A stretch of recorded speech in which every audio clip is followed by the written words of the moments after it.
cere cineva ca să-mi iertă.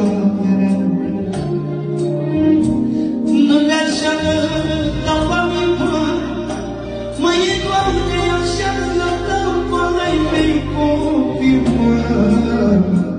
Pe copii și pe nevastă, pe copii și pe nevastă, când s-a veneau la din casă. De la rolul principal din această seară, pentru măicuța lui, și pentru Raluca și pentru Leo, pentru părinții mei. Mulțumim, Iisus. Ia mă rugăm în toamnă.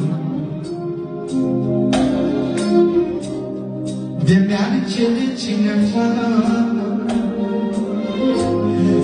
ca să ne-arătăm, nu le-aș arăta banii, măi, Doamne, așa arătau măi mei copii, mă.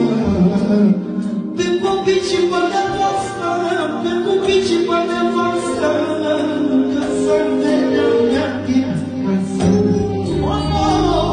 Că mâine dacă aș muri, plâng numai ai mei copii. Părinții mei, sunt viața mea, copiii mei și frații mei, sunt tot așa. O familie frumoasă, familie norocoasă, și dacă aș face ceva bine, să nu plec inima. Părinții mei sunt viața mea, copiii mei și frații mei, sunt tot așa.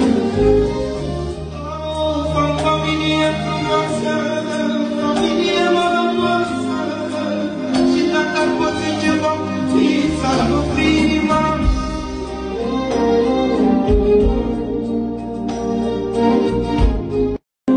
Toată educația mea, toată